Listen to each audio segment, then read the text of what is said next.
I am Livia Calderon, 28 years old, a Navy Sergeant E5 who just returned from a 9-month deployment, and I never thought the most brutal battlefield would be my own dining room. On Christmas Eve, amidst the sound of Bing Crosby and the smell of roasted turkey, my stepfather Richard shoved me face first onto the hardwood floor. The push was violent enough to dislocate my old shoulder injury, all because I dared to sit in the head chair.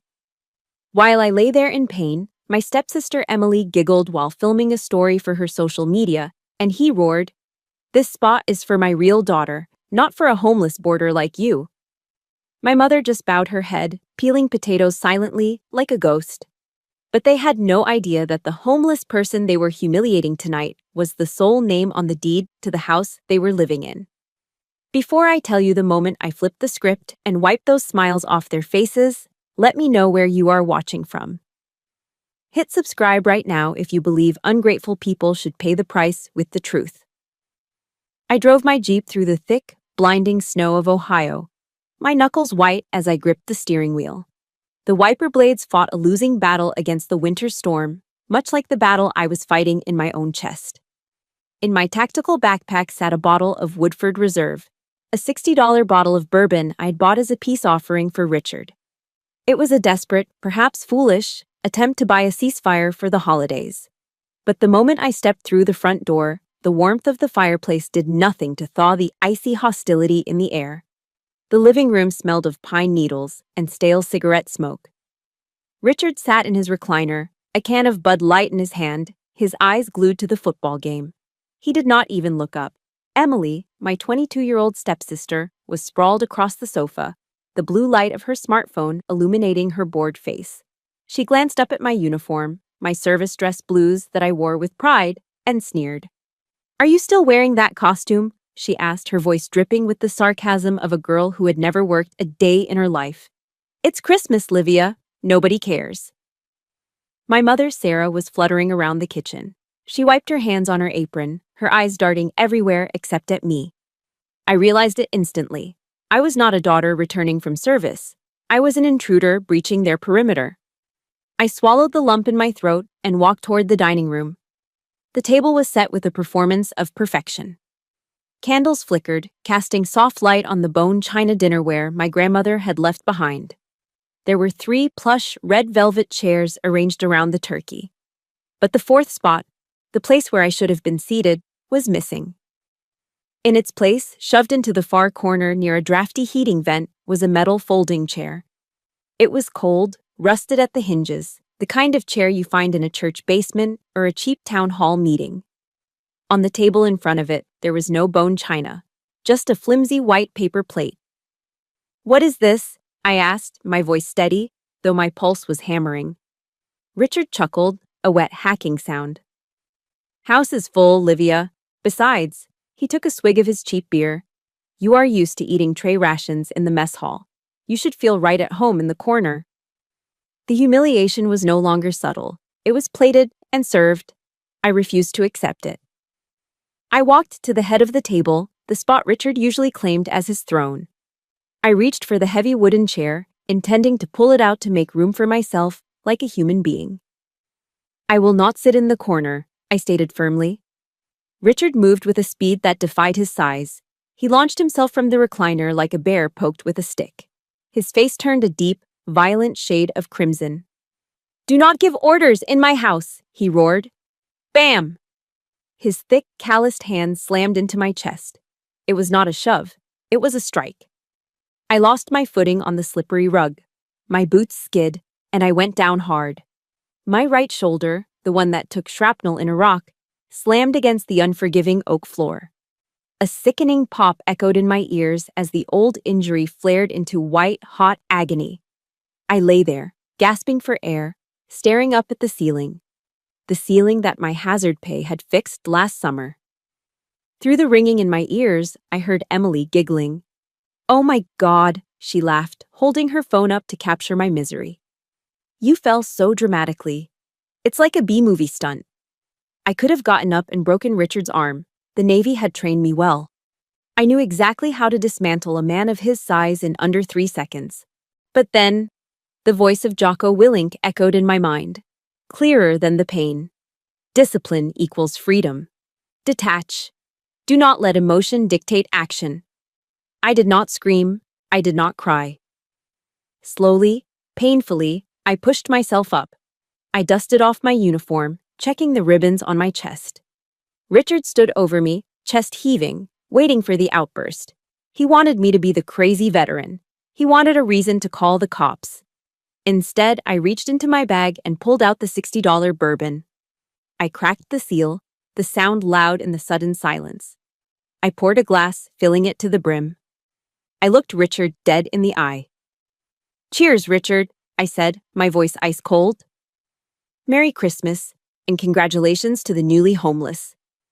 I downed the drink, the burn of the alcohol matching the fire in my gut. I slammed the glass down on the table, clack, and turned my back on them. I walked out the door, into the blizzard, leaving them in the silence of the house they foolishly thought they owned. I sat in my Jeep, parked on the shoulder of the snowy road just a few blocks from the house. The engine was idling, the heater blasting against my frozen hands, but the chill deep in my bones had nothing to do with the Ohio winter. My right shoulder throbbed with a dull, rhythmic ache, a physical reminder of the shove that had just ejected me from my own dining room. As I rubbed the tender joint, my mind did not stay in the present. The pain dragged me back through the years, forcing me to reopen the cold case file of how I ended up here, shivering in a car while a tyrant feasted at my table. I was 17 when my biological father died. He was a good man, quiet and hardworking, the kind who saved every penny in a coffee can. He left behind a life insurance policy worth $50,000. It was meant to be a safety net for my mother and me, a chance for college, a chance for security. Richard entered the picture 2 months after the funeral. He came with a slick smile and a promise that tasted like ash. "I will take care of you and the girl, Sarah," he had told my mother, placing a heavy hand on her shoulder. But taking care apparently meant feeding his own ego. Within 6 months, that $50,000 had evaporated. It did not go into a savings account. It went into a brand new Ford F-150. And he did not just buy the truck. He lifted it, put on expensive rims, and installed a sound system that shook the windows. The rest of the money disappeared into the black hole of failed sports bets and scratch-off lottery tickets. I remember the night I turned 18. I came home from my shift at the diner to find my mother crying at the kitchen table. The landlord was threatening eviction. Richard was out at the bar, showing off his truck. That was the moment the girl died and the soldier was born. I did not join the Navy because I loved war. I joined because I needed the signing bonus to pay off their back rent. 3 years later, I had earned something Richard never could: the credit and the right to buy a home. I utilized the VA loan, the sacred privilege of the American veteran. 0 down payment, backed by the government, earned through sweat and sand in foreign deserts. I remember sitting in the title company's office, my hands still calloused from basic training, signing the mountain of paperwork. I was 21, and I was buying a beautiful ranch-style house in the suburbs. It was supposed to be my victory.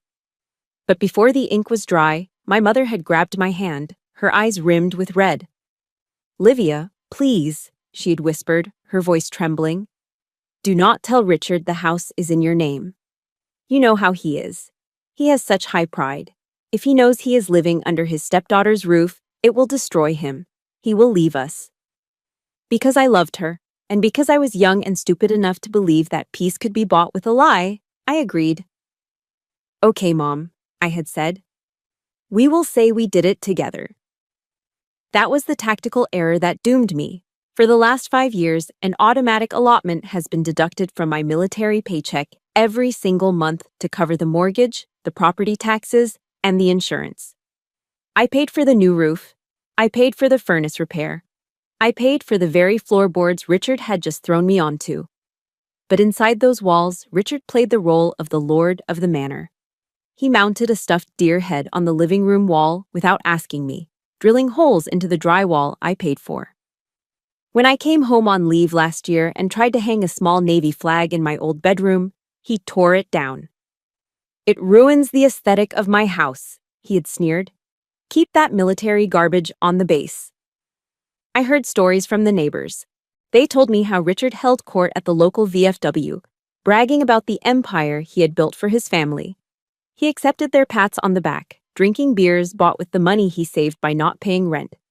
He was living a lie, and my silence was the foundation that held it up. I looked into the rearview mirror. The bruise on my shoulder was already darkening, spreading like ink under my skin. I had spent my life following the commandment, honor thy father and mother. I thought honoring them meant enabling them. I thought taking the high road meant letting them walk all over me. But tonight, as I watched the snow pile up on my windshield, I realized that I had not been protecting my mother. I'd been financing her abuse. By letting Richard believe he was the king, I had given him the power to treat me like a peasant. The silence ended tonight. I reached into my pocket and pulled out my phone. My hands were steady now. The shaking had stopped. I scrolled through my contacts until I found the name I needed. Marcus, attorney at law. I hit the dial button. It rang twice before he picked up, his voice gruff but warm. Livia, Merry Christmas. Everything okay? No, Marcus, I said, my voice flat and hard. I need a favor. I need you to go to your office vault. On Christmas Eve? What for?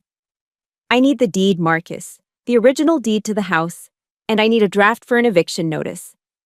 There was a pause on the other end of the line, followed by the sound of a chair scraping back. It is about damn time, Marcus said. I will meet you in the morning. I hung up the phone and looked back toward the house, its windows glowing with a warm, deceptive light. They were probably eating the turkey now, laughing at the homeless girl. Enjoy the meal, Richard. It will be your last one at my table. To understand why a stepfather would shove a wounded veteran on Christmas Eve, you have to understand that the violence did not start with a push. It started with 1,000 tiny cuts, inflicted over the 3 days leading up to the holiday. I arrived home 72 hours before the dinner. I walked down the hallway toward my old bedroom, the one place in this house I still considered my sanctuary. It was where I kept my sea bag, my books, and the few memories of my biological father that I had managed to save from Richard's pawnshop purges. I opened the door, expecting the smell of old books and lavender. Instead, I was hit by a blinding explosion of neon pink and the chemical stench of cheap hairspray. My bed had been shoved into the corner, piled high with clothes that still had tags on them. In the center of the room stood a massive ring light and a tripod, aimed like a weapon at a full-length mirror.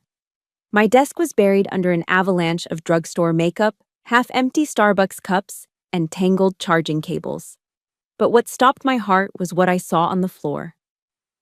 My service dress blues jacket, the uniform I had worn to my promotion ceremony, the uniform I kept crisp and lint-free as a matter of honor, was balled up on the carpet. Emily was using it as a mat to stand on, so her bare feet would not touch the cold floor while she filmed her dance video. "What are you doing?" I asked, my voice barely a whisper. Emily paused her recording. She popped her gum, looking me up and down with that glossy, vacant stare. "Oh, you are back early," she said, not moving off my jacket. "I just needed the lighting. This room has the best morning sun for my aesthetic. You can sleep on the sofa, right? I mean, you are used to sleeping in the dirt in the woods or whatever."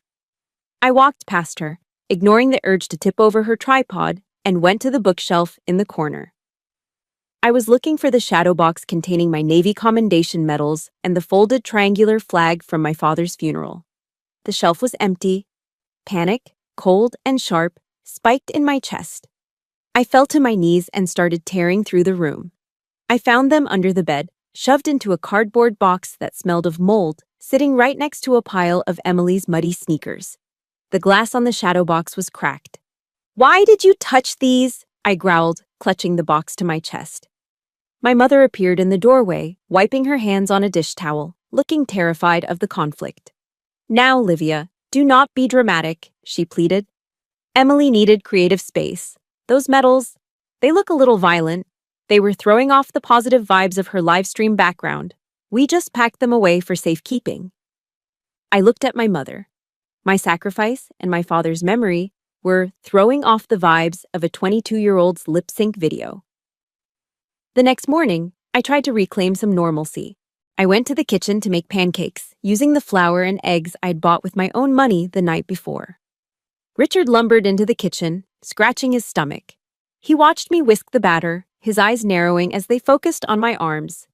"Look at you," he scoffed, grabbing a piece of bacon off the plate I had just set down. "You have got arms like a bricklayer. No wonder you are still single.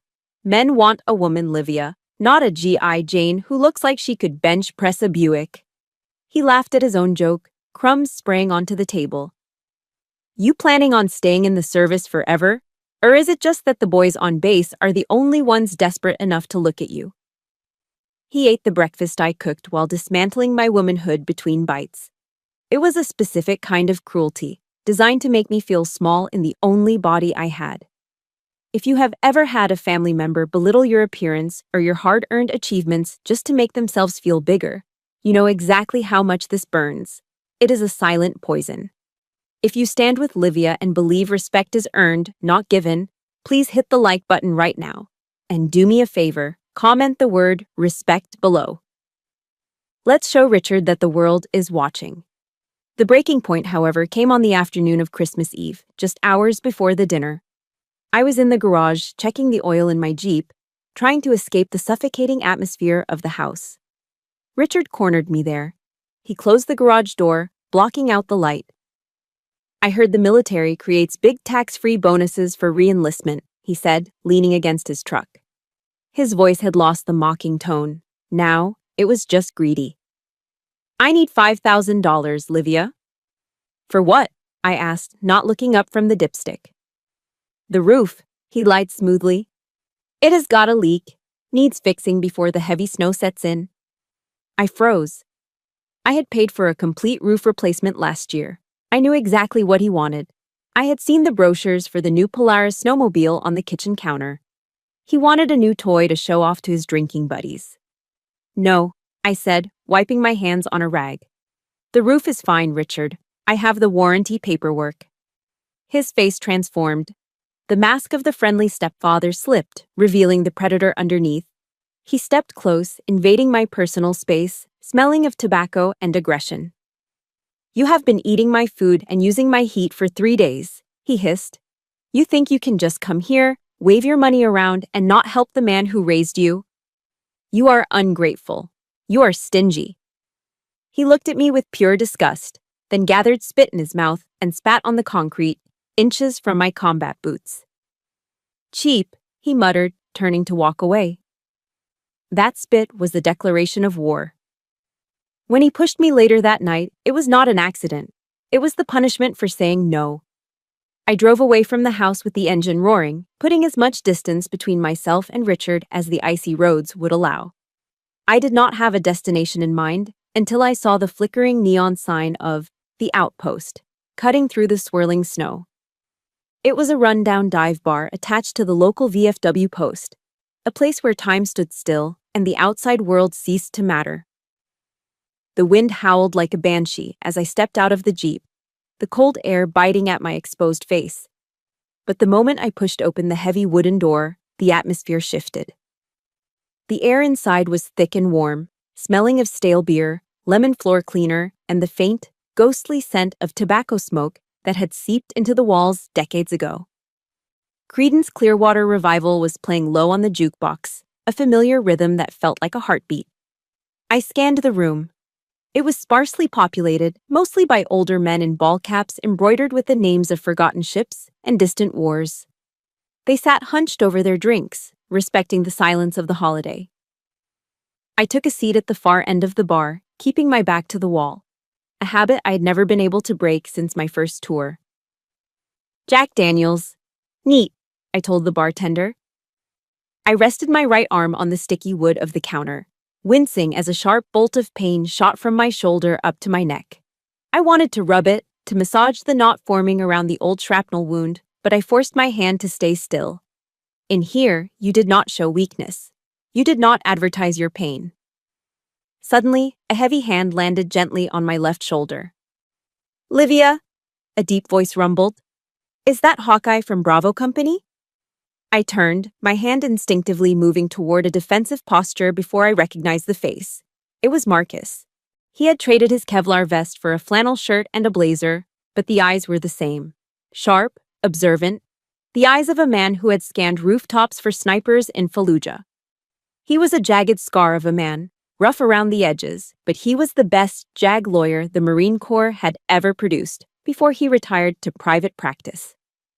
"Marcus," I breathed, feeling the tension in my chest loosen just a fraction. He slid onto the stool next to me, signaling the bartender for 2 more rounds, but he did not smile. His eyes narrowed as he looked at me, scanning my posture with clinical precision. "You are listing to the right," he said, pointing a finger at my shoulder. "You are guarding that side. Your trap muscle is in a spasm." "What happened?" "You re-injure the old war wound." I stared at him, a bitter laugh escaping my throat. My mother had lived in the same house with me for 3 days. She had watched me cook, clean, and eat, and she had not noticed a thing. Marcus had looked at me for 3 seconds and knew exactly where I was hurt. "It is a long story, Marcus," I said, taking a sip of the whiskey. "I have got nowhere to be," he replied. "Talk." So I did. I told him everything. I told him about the folding chair in the corner next to the trash can. I told him about the bone china I was not allowed to use. I told him about Richard's demand for $5,000, the spit on the garage floor, and finally the shove that sent me sprawling onto the hardwood. Marcus listened in silence, his jaw tightening until a muscle feathered in his cheek. When I finished, he slammed his beer bottle down on the bar. Foam hissed over the rim. "He shoved you?" Marcus growled, his voice low but vibrating with a dangerous frequency. "That old parasite dared to put his hands on you? In the house you bought for him?" His anger was not pity. It was righteous indignation. It was the protective fury of a big brother who just found out his sister was being bullied on the playground, except the playground was a mortgage and the bully was a 58-year-old narcissist. For the first time all night, the cold sensation of being invisible evaporated. I was seen. I was valued. "I could have him in handcuffs by midnight," Marcus said, reaching for his phone. "Assault and battery, domestic violence. With your medical history, that is a felony charge, Livia." I shook my head. "No police. If I have him arrested, my mother gets dragged into it. She will have to testify. She will fall apart, Marcus. I cannot do that to her." Marcus sighed, rubbing his temples. He knew me too well. He knew I would take a bullet before I let collateral damage hit the people I loved, even if those people were enabling my misery. "Fine," Marcus said, a shark-like grin slowly spreading across his face. "We do not use the police. We use the nuclear option. Do you remember where the original deed is?" "In the vault at your office," I replied.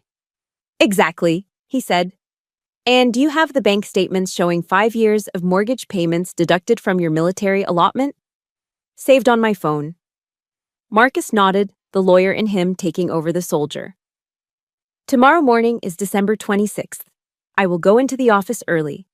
I am going to pull your file. I will draft a formal eviction notice, effective immediately based on a breach of unwritten lease terms regarding tenant conduct. I will print out every single bank transfer you have ever made." He leaned in closer, his voice dropping to a conspiratorial whisper. "I am going to hand you a paper cannon, Livia. All you have to do is walk in there, place it on the table, and pull the trigger." The image of Richard's face when he realized the game was over flashed in my mind. It was the first thing that had made me smile in days. "You would do that on a holiday?" I asked. "For you?" "In a heartbeat," Marcus said. He reached out and covered my hand with his. His palm was rough, warm, and steady. "Listen to me, Hawkeye," he said, his eyes locking onto mine. "You do not owe them anything. Blood is not a get-out-of-jail-free card for being a terrible human being. They broke the contract of family a long time ago. You are just finalizing the paperwork." His words hit me harder than the whiskey. I had spent so long trying to buy their love with silence and money. I thought sacrifice was my duty. Marcus reminded me that duty ends where abuse begins. "Thank you, Marcus," I said. "Prepare the file. Tomorrow I am taking back what is mine." I finished my drink and stood up. My shoulder still throbbed, but the pain felt different now. It was no longer the ache of a victim. It was the battle scar of a survivor. I walked out of the outpost and back into the blizzard. The wind was still screaming, but I did not shiver. I had a plan, I had a weapon, and most importantly, I knew I was right. I checked into a Motel 6 just off the interstate, the kind of place where the neon sign buzzes loud enough to hear through the thin glass, and the parking lot is filled with long-haul truckers and people who have nowhere else to go on Christmas Eve. The room smelled of industrial-strength bleach and despair. The carpet was sticky, and the heater rattled like it was dying, but it was warm, and more importantly, it was mine. I paid for it with cash. No one could kick me out. No one could tell me where to sit. I locked the deadbolt and threw my bag on the bed. Slowly, methodically, I began to strip off my uniform. I hung the jacket with care. Old habits die hard. But when I peeled off my undershirt and stood before the bathroom mirror, the soldier vanished, leaving only a battered woman. The lighting in the bathroom was harsh and fluorescent, unforgiving in its honesty. I turned my shoulder toward the glass. The bruise had bloomed. What had been a red mark an hour ago was now a deep, violent shade of purple and black, spreading across my deltoid and down toward my chest like a storm cloud. I touched it gently with my fingertips. A sharp bolt of pain shot through my nerve endings, stealing the breath from my lungs. This was not a nightmare. This was not a misunderstanding. This was physics. Richard, a man who lived off my paycheck, who ate the food I bought, had put his hands on me with the intent to harm. He had marked his territory on my skin. I reached for my phone, but not to call anyone. I opened the camera and snapped 3 photos of the injury from different angles. I was not going to post them on social media for sympathy like Emily would. I was documenting evidence. This was the first step in admitting that my kindness had been a fatal strategic error.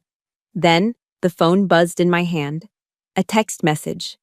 My heart hammered against my ribs. A tiny, foolish part of me hoped it was an apology. I hoped it was my mother saying she had packed her bags, that she was leaving him, that she chose me. I looked at the screen. Mom. Livia, please come back. Dad is not mad anymore. He says if you come in and apologize for your attitude earlier, he will let you sleep on the sofa tonight. It is Christmas. Do not be stubborn. I stared at the words, reading them over and over until they blurred. She did not ask if I was hurt. She did not ask where I was sleeping in a blizzard. She did not ask if my shoulder, the one she knew was reconstructed with titanium pins, was okay. Her only concern was managing Richard's mood. She was negotiating the terms of my surrender. Apologize. Apologize for being shoved.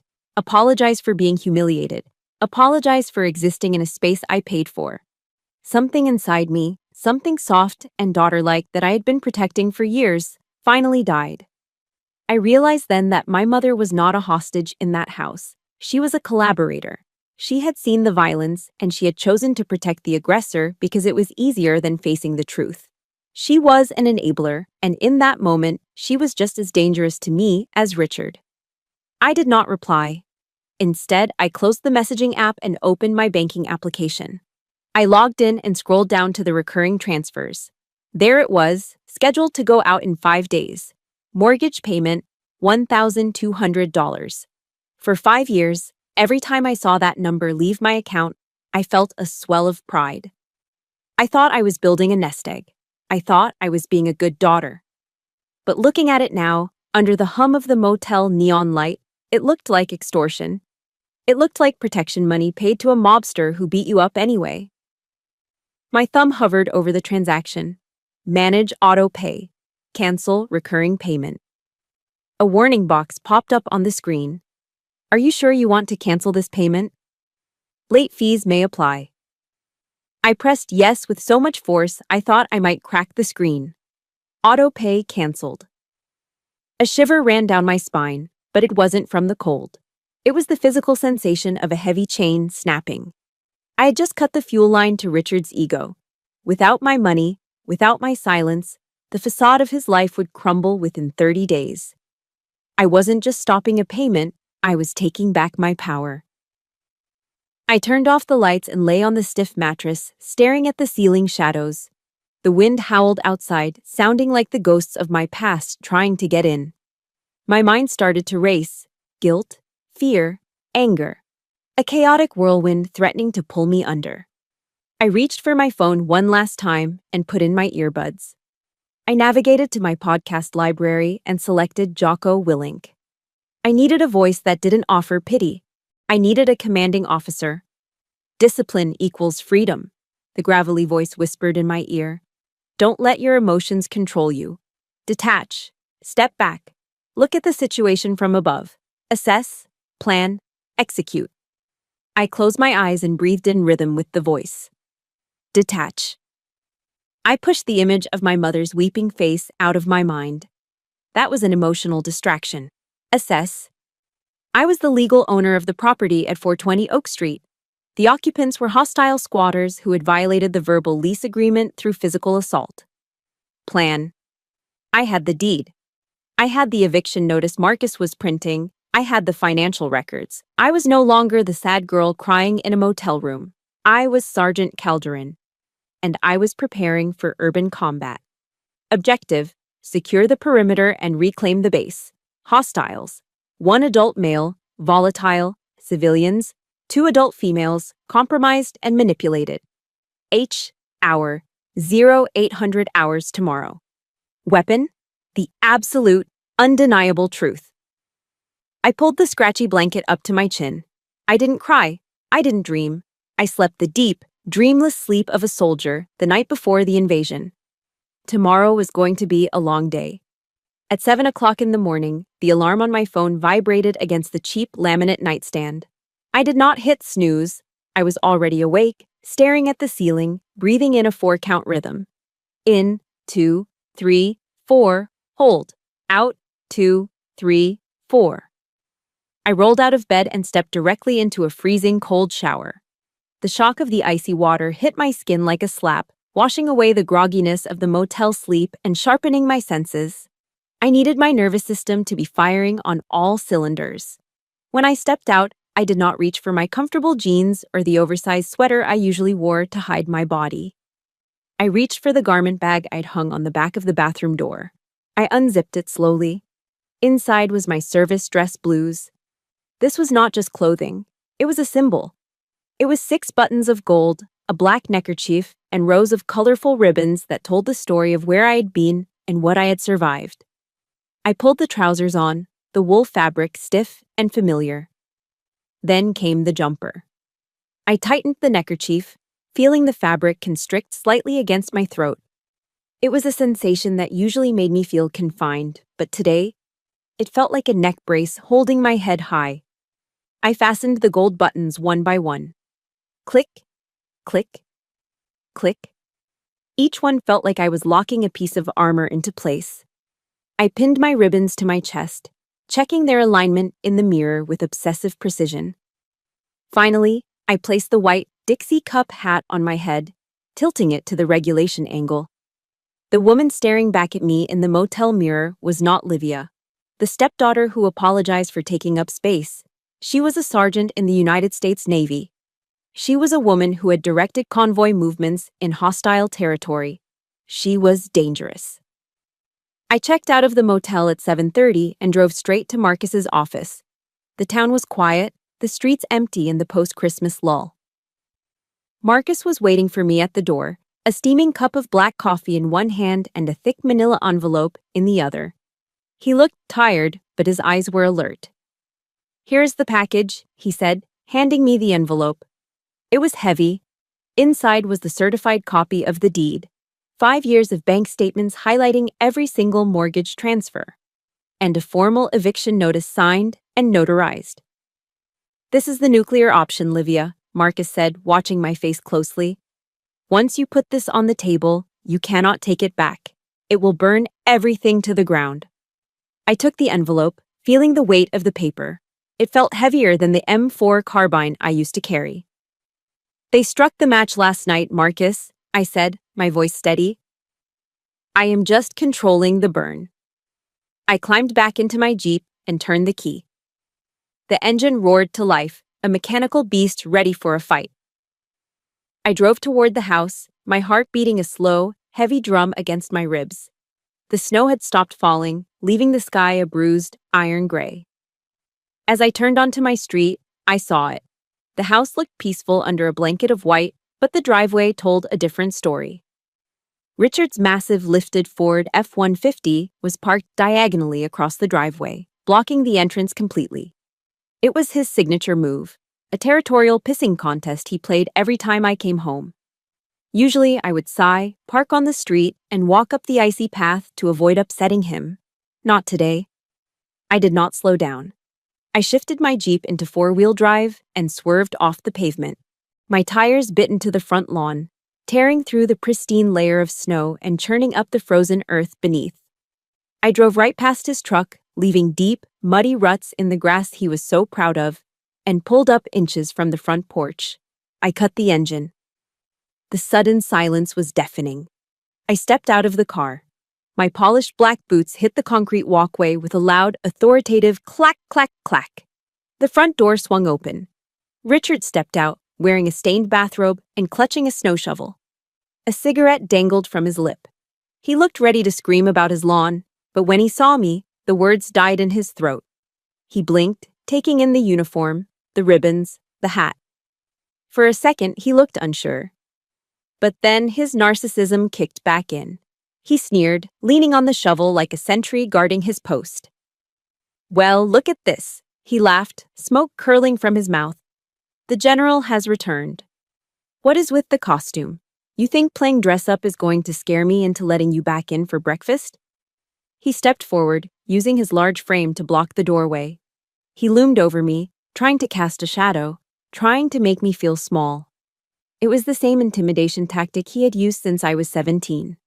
If you have ever had to stand your ground against a bully who thought they were bigger and stronger than you know how fast your heart beats in this moment. If you are ready to see Livia take back what is hers, please hit that like button right now. And do me a huge favor. Comment Team Livia below. Let's show her she has an army behind her. I did not flinch.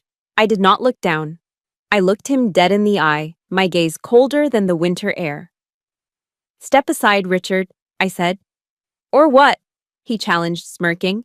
"You going to cry again? Go back to your car. You are not eating my food." I took a step forward, invading his space, forcing him to shift his weight back.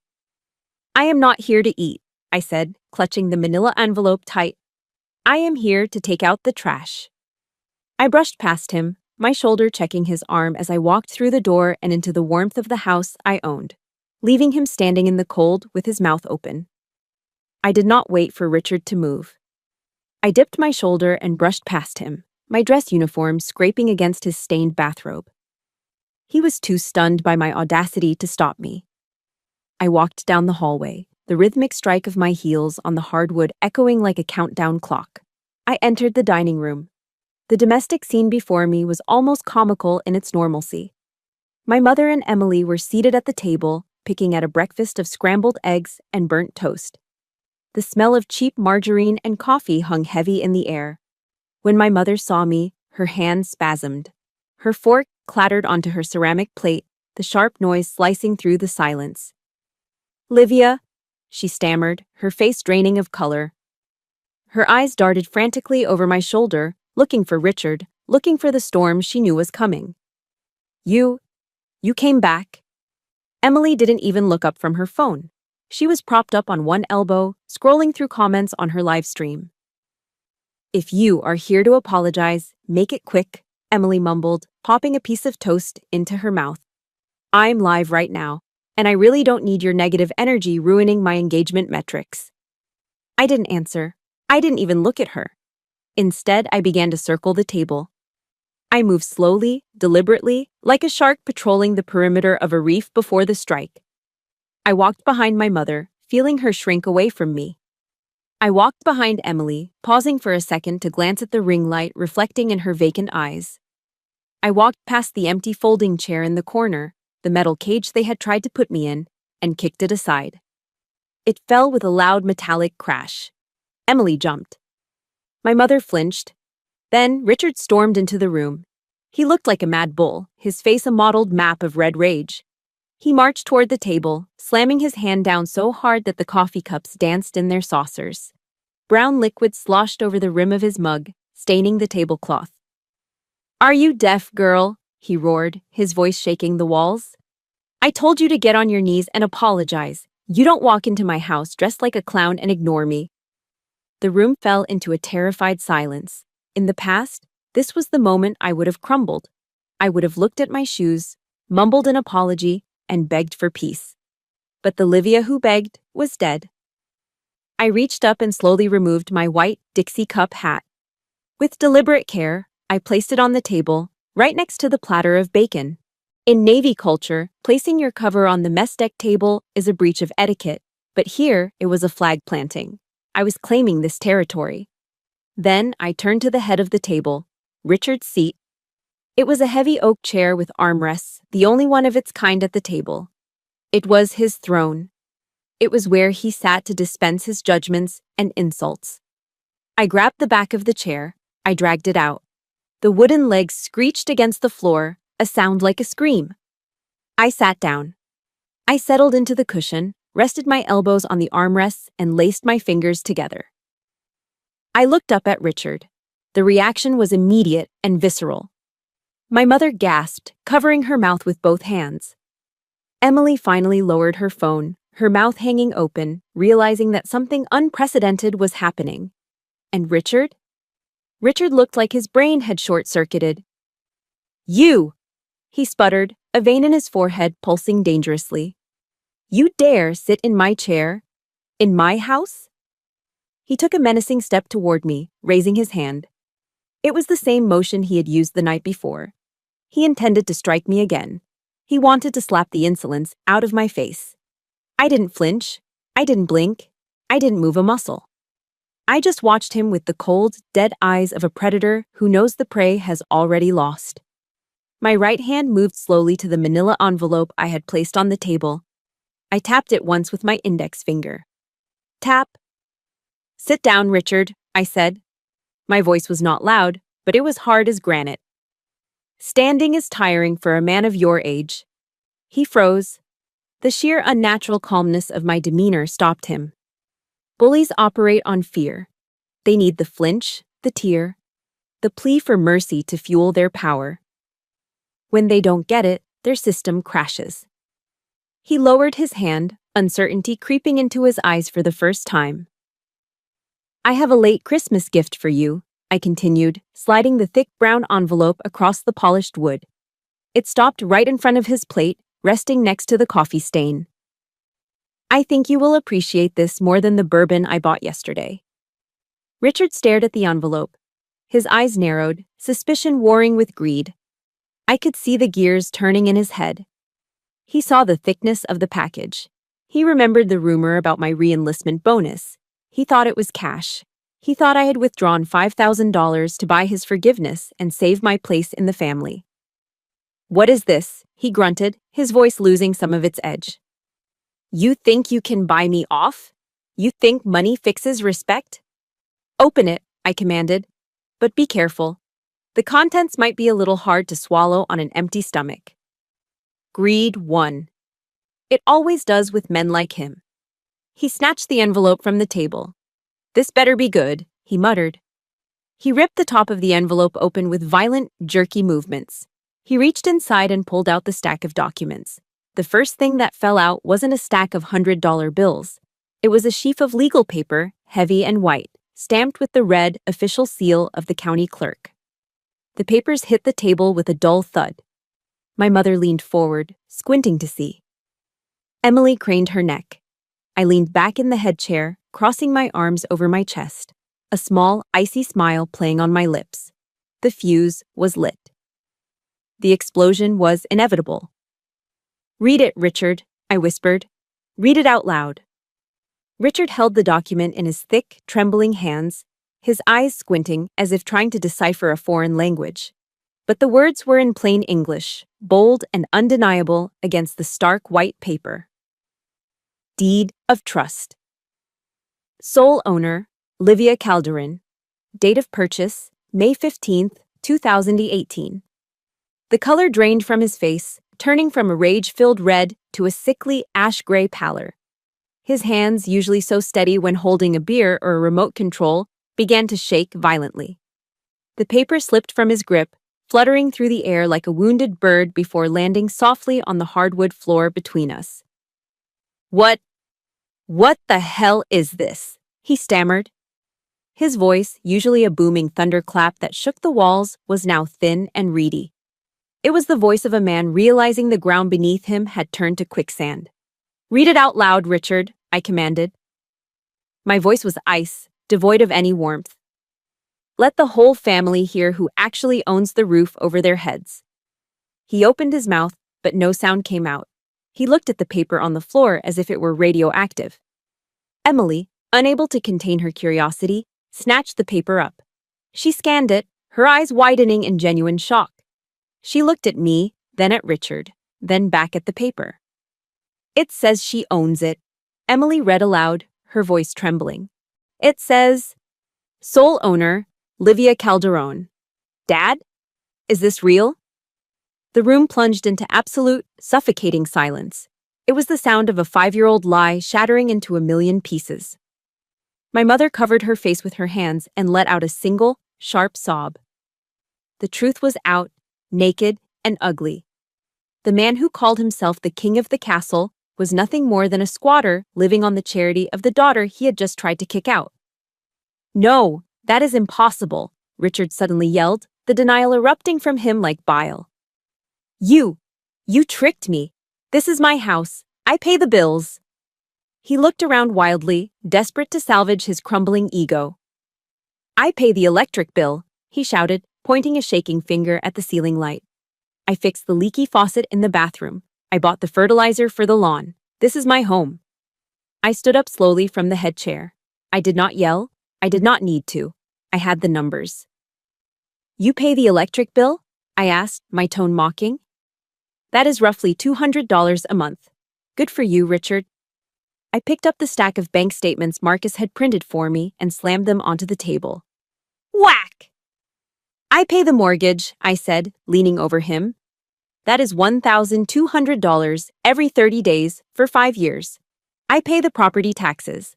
That is $4,000 a year. I paid $5,000 for the new roof you bragged about to your friends.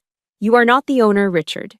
You are a tenant, and you are a terrible, ungrateful, violent tenant."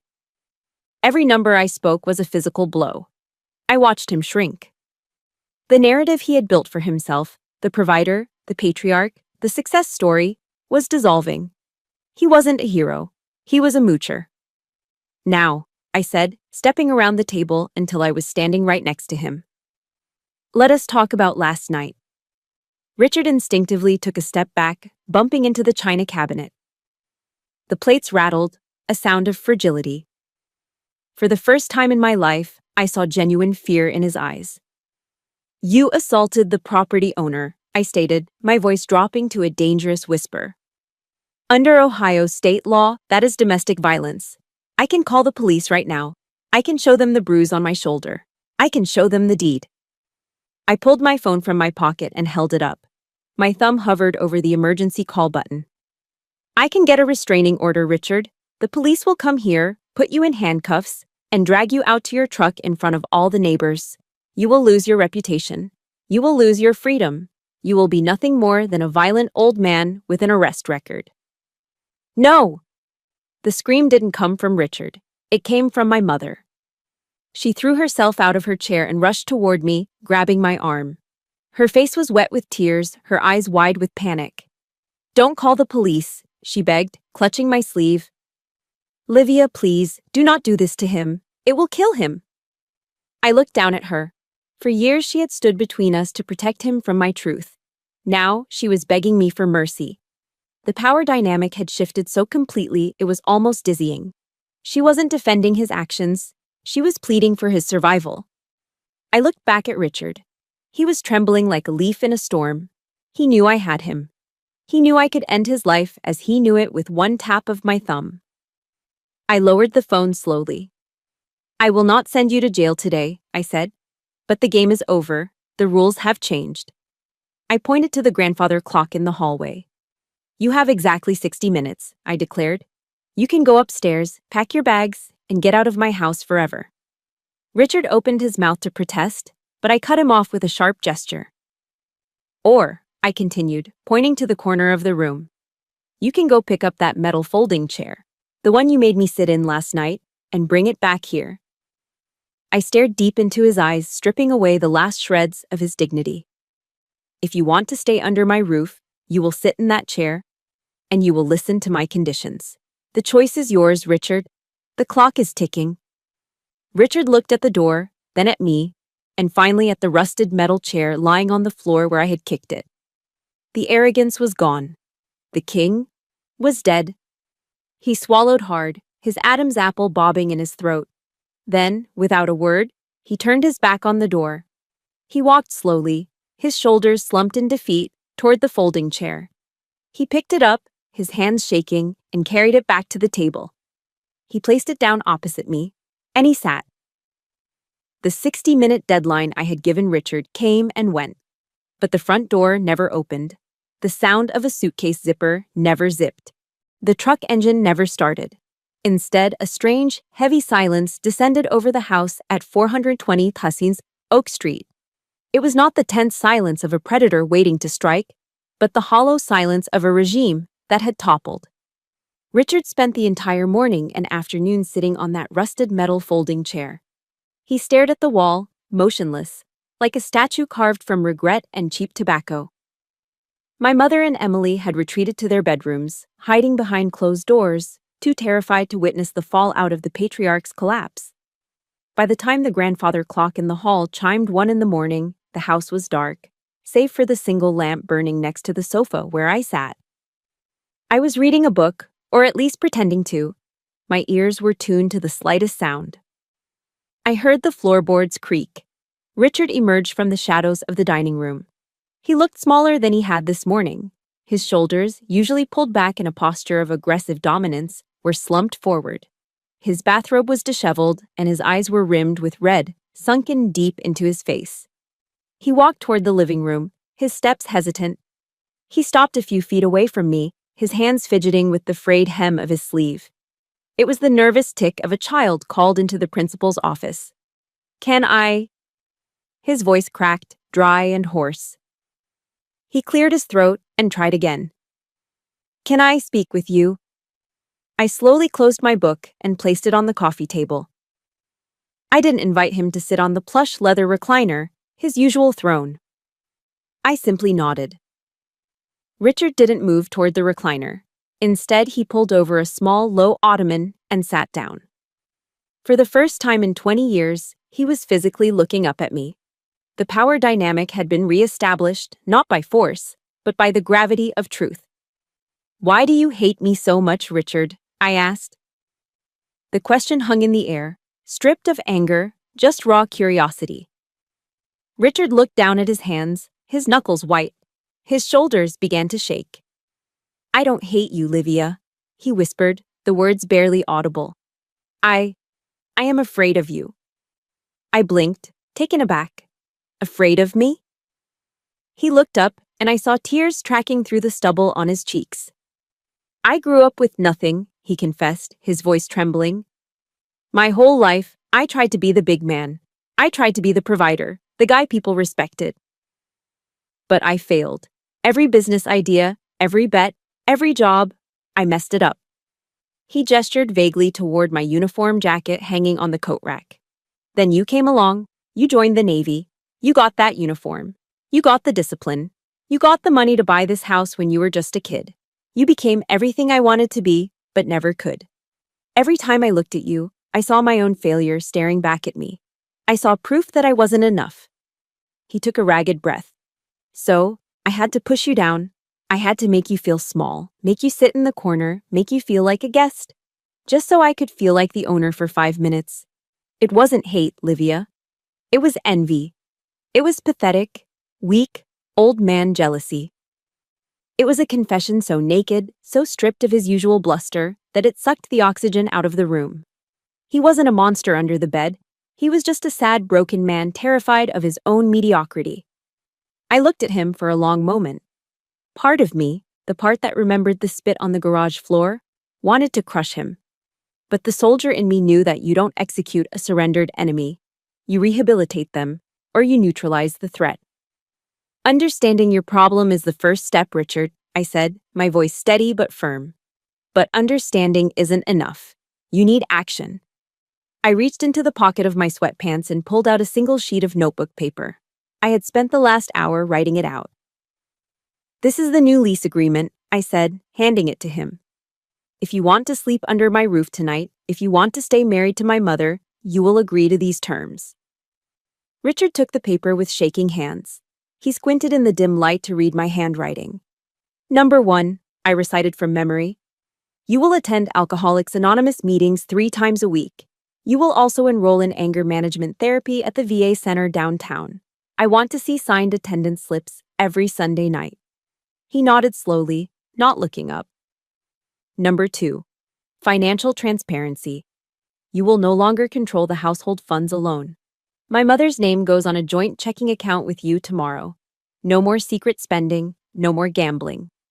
And number 3, I said, my voice hardening steel. Zero tolerance policy. You will never raise your voice, raise your hand, or insult me, my mother, or even Emily again.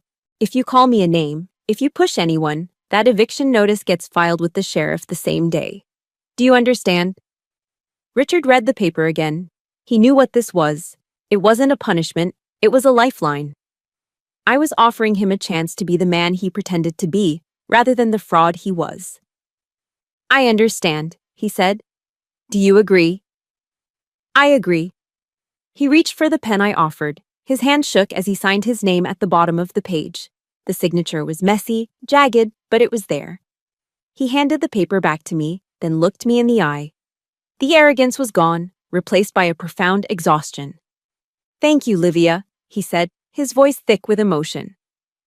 Thank you for not throwing a useless old man out into the snow. I didn't do it for you, Richard, I said, folding the paper and putting it back in my pocket. I did it for my mother. And I did it because this house deserves peace.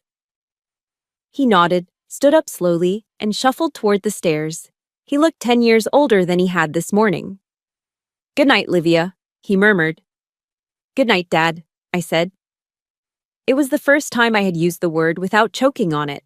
It wasn't a term of endearment yet. It was a rank I was allowing him to earn back. I turned off the lamp and lay down on the sofa, pulling the blanket up to my chin. For the first time in 5 years, inside the house that I owned, I closed my eyes and fell into a deep, dreamless sleep. And for the first time, I didn't lock the door. 3 months had passed since the night of the eviction notice. The brutal Ohio winter finally broke, retreating north to make way for a fragile, hopeful spring. The snow mounds that had lined the streets were gone, replaced by patches of green grass and the yellow heads of daffodils pushing up through the thawing earth around the old oak tree in the front yard. I pulled my Jeep into the driveway on Easter Sunday. The first thing I noticed was the order. For years, Richard parked his massive Ford truck diagonally, blocking the path, a metal beast marking its territory. Today, it was parked perfectly parallel to the garage door, leaving ample space for me. It was a small detail, a geometric adjustment, but in the language of our household, it spoke volumes. It was a silent admission of respect. I walked into the house, bracing myself out of habit for the smell of stale cigarette smoke. But the air was clear. It smelled of lemon polish and roasting meat. Happy Easter, Liv! Emily walked out of the kitchen. She wasn't holding a ring light or staring at a screen. She was wearing a red polo shirt and khaki pants, her uniform for her new job as a cashier at Target. She looked tired, her feet probably hurt from standing on concrete for an 8-hour shift, but her eyes were clearer than I had ever seen them. I picked up a morning shift for the holiday pay, she said, grinning. Time and a half, I'm saving for my own apartment. My mother was at the dining table, arranging a bouquet of tulips. She looked younger. The deep lines of worry that used to etch her forehead, the lines carved by walking on eggshells for 20 years, had softened. He's in the kitchen, she whispered to me, tilting her head. Go say hello. I walked into the kitchen. Richard was wearing an apron over his church clothes. He was bent over the oven, basting a turkey. This was part of his therapy. Acts of service to replace acts of dominance. He scrubbed the floors now. He cooked. He mowed the lawn without complaining. "Hello, Richard," I said. He straightened up, wiping his hands on a dish towel. He looked thinner. The bloat from the cheap beer was gone, replaced by a healthier, albeit more weathered, complexion. Sobriety suited him. "Livia," he nodded, his voice quiet. "Turkey needs 10 more minutes. Why don't you go sit down?" We gathered in the dining room. The table was set with the same bone china from Christmas, but the atmosphere couldn't have been more different. The tension that used to suffocate this room was gone. And most importantly, there was no metal folding chair. There were 4 proper wooden chairs. Richard brought the turkey out, placing it in the center of the table. He didn't sit immediately. He stood at the head of the table, the spot that had caused a war 3 months ago, and looked at me. He looked nervous, his hands fidgeting with the hem of his apron. "Before we eat," Richard said, clearing his throat, I have something for you." He reached into his pocket and pulled out a small rectangular box covered in blue velvet. He placed it on the table and slid it toward me. My mother was smiling, a secret, knowing smile. Emily stopped chewing a roll and watched intensely. I picked up the box. It was heavy for its size. I opened the lid. Inside, resting on a bed of satin, was a heavy brass plate. It was rectangular, polished to a mirror shine, with holes drilled in the corners for screws. I ran my thumb over the engraved letters. They were deep and precise, carved by a steady hand. "Livia's seat, Commander-in-Chief." A lump formed in my throat, hot and tight. "I made it at the machine shop last week," Richard said, his voice gruff, trying to hide his emotion. "I stayed late after my shift. I polished it myself." He walked around the table to the heavy oak chair at the head, his old throne. He pulled a screwdriver from his pocket. With clumsy, shaking hands, he held the plaque against the top rail of the chair back and began to screw it into the wood. Scritch, scritch. The sound of the screws biting into the oak was the only sound in the room. When he was finished, he stepped back and gestured to the chair. "From now on," Richard said, looking me in the eye, "that is your seat. Nobody else sits there, not me, not guests. That is the captain's chair. You earned it. I'm just part of the crew now." I stood there, holding on to the edge of the table. This wasn't just a piece of metal. It was a peace treaty. It was a surrender. It was the highest medal I'd ever received because it wasn't given by a commanding officer. It was given by a man who had once tried to destroy me. I walked to the head of the table. I ran my fingers over the cold, smooth brass of the nameplate. "Thank you," I whispered. I sat down. The chair felt solid beneath me. I looked down the length of the table. My mother was beaming. Emily was passing the potatoes. Richard sat in the chair to my right. He poured a glass of water, crystal clear, ice-cold water, and raised it. "To the owner of the house," he said. I raised my own glass. I looked at the man who had shoved me, the man who had stolen from me, the man who was now fighting every day to kill the monster inside him so he could be worthy of this family. "Thank you, Dad," I said. The word hung in the air, fragile and new. Richard's eyes welled up, but he blinked the tears away and took a sip of his water. A soldier knows that victory isn't about standing over a pile of rubble and dead bodies. That is just destruction. True victory is securing the peace. True victory is turning an enemy into an ally. I looked around my dining room. The sunlight was streaming through the windows, illuminating the dust motes dancing in the air. The perimeter was secure. The hostiles had been converted. The base was safe. Looking back, I realized that the greatest battle I fought wasn't against Richard. It was against my own belief that I had to shrink myself to be loved. Many of us confuse keeping the peace with enabling abuse. We think silence is a virtue, but often it is just submission. My journey taught me a powerful truth. You teach people how to treat you by what you stop accepting. By finally drawing a hard line in the sand, I didn't destroy my family. I saved it. Boundaries aren't walls that shut people out. They are the gates that show them how to enter your life with respect. Never apologize for demanding the dignity you deserve. Now, I want to turn the microphone over to you. Have you ever had to stand your ground against a family member who took you for granted? Did finding your voice change the relationship, or did you have to walk away? Please share your story in the comments below. This community is a safe space, and your experience might be the courage someone else needs today.